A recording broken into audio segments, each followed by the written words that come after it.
O pré-candidato do PSL à presidência da República, Jair Bolsonaro, ocupou o centro do programa Roda Viva ontem, na TV Cultura.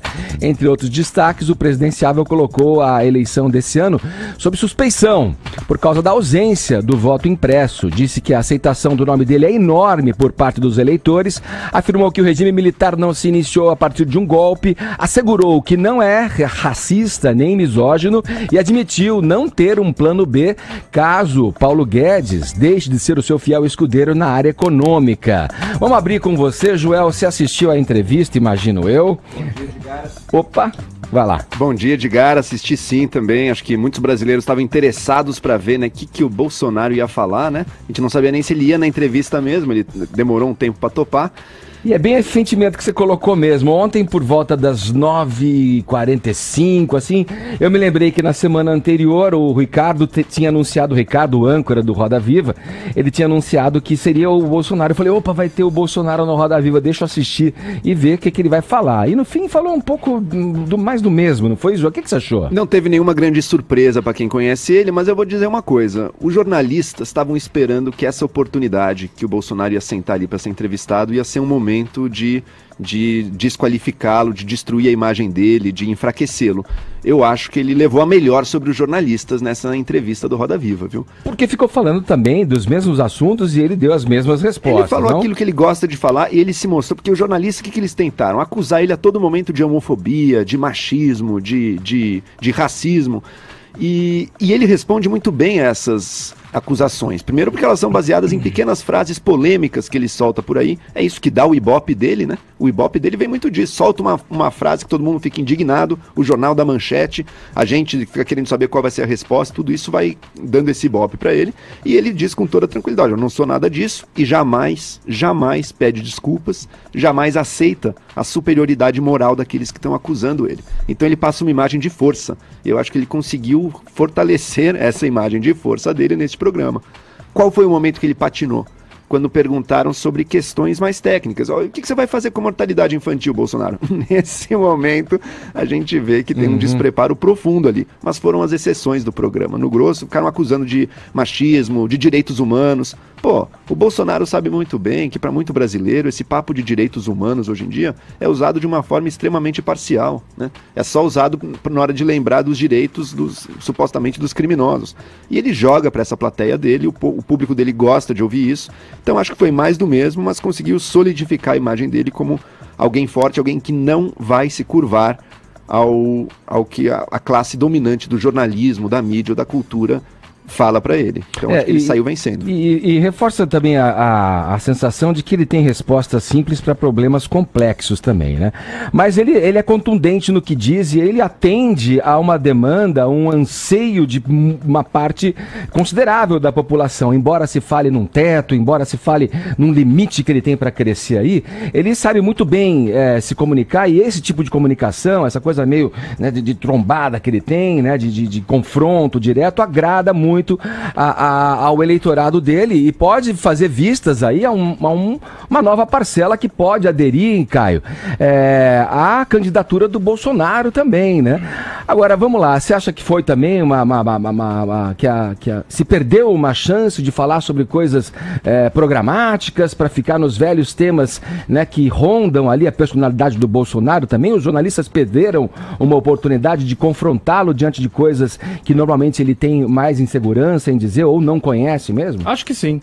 Não quero ficar fazendo crítica aqui a colegas de trabalho, não conheço ninguém que estava ali naquela bancada, mas eles têm todo o meu respeito, porém eles perderam duas grandes oportunidades de pegar o Bolsonaro na curva, porque falando bom português era o que todos ali queriam. Todos iam fazer uma pergunta, já pegava a pedra aqui, vai, agora. Calma, não é assim. E eu vou dizer a primeira grande oportunidade. Logo no começo do programa, o Ricardo Lessa, ele falou o seguinte, olha, você, Bolsonaro, todo governo é marcado por alguma coisa e tal. Por exemplo, o FHC com o Plano Real, a CLT do Getúlio Vargas e tal, qual que é a sua grande marca que você quer deixar e tal? E aí ele foi falando, ninguém explicou, ninguém perguntou para ele o seguinte, ele falou, o Bolsonaro, várias ideias, vários objetivos. Olha, eu quero fazer isso, fazer um governo liberal e não sei o que, tal. A pergunta que deveria ser feita é, Bolsonaro, esses são objetivos. Qual que é o caminho? ele sempre votou, todo mundo já falou na mesma tecla, bateu na mesma tecla várias vezes, que o Bolsonaro, ele sempre votou de acordo com o estadismo militar. E agora ele mudou o discurso. Ninguém falou qual que é o caminho. O que você acha de economia de mercado? O que você acha de... Ninguém pegou o Bolsonaro aí na curva.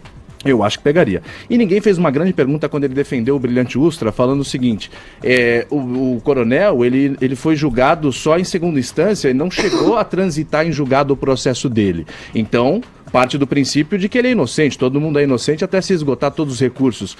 Era a grande pergunta que deveria ter sido feita ali, era a seguinte, bom, partindo dessa premissa, candidato, então o senhor acredita que o Lula é inocente? O Lula deveria estar na rua também? O Lula deveria estar na urna? Pronto, mudava completamente o rumo do programa.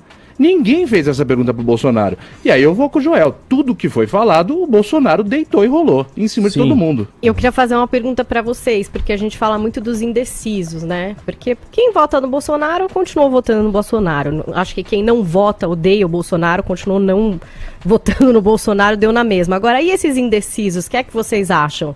Como é que eles ficaram se assistindo a essa entrevista? Deixa eu passar a bola pro Zé responder essa pergunta da Paulinha. Você copiou aí, Zé, a indagação da Paulinha? Bom dia para você aí em Brasília.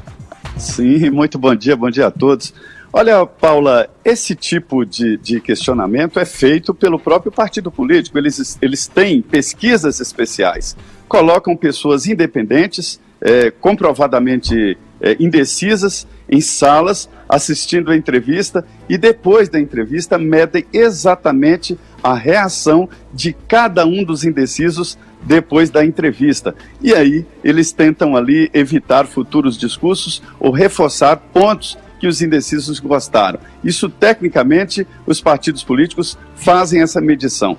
Devo te dizer também que os indecisos são a maioria. Nelson Rodrigues dizia que os medíocres vencerão, até porque são a maioria. Agora os indecisos é que vencerão, até porque são a maioria no momento.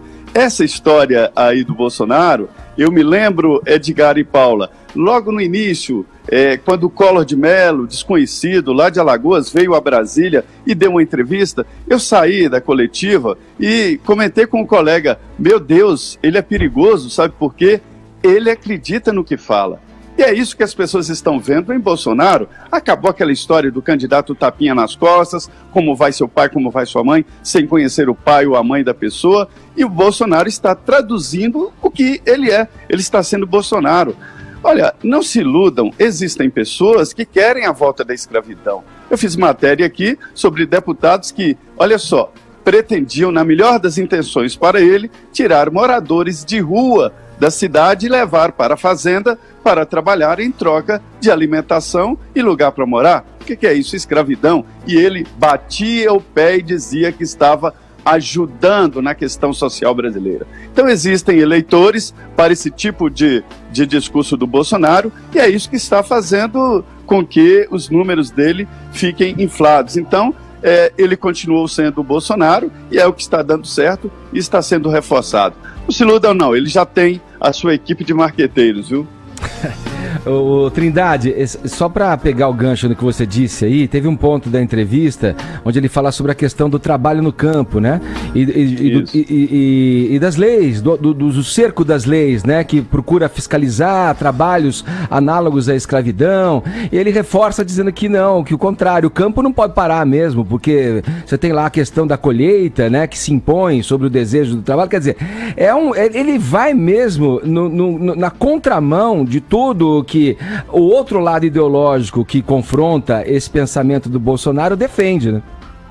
Exatamente. Na verdade, para os iniciados, é o meu caso, que tem uma origem rural, antes de fazer comunicação eu fiz agropecuária, é o seguinte, existem dois campos, né? Existe o grande produtor rural que compra máquina de 1 milhão, 2 milhões de reais, guiadas por GPS, e existe o fazendeiro comum que é tão empregado quanto o próprio empregado. E na verdade, não se pode admitir uma legislação trabalhista diferente como propõe o Bolsonaro. Quer dizer, é esse o discurso. Ele sabe que está ganhando com esse discurso o fazendeiro lá do interior, que não tem dinheiro para cumprir todas as regras que uma grande empresa agropecuária, vamos dizer isso, não existem mais fazendas, são empresas agropecuárias, né? Elas seguem, elas têm que seguir, mas não se pode diferenciar, não se pode adotar em nome desta fragilidade momentânea de pequenas fazendas uma legislação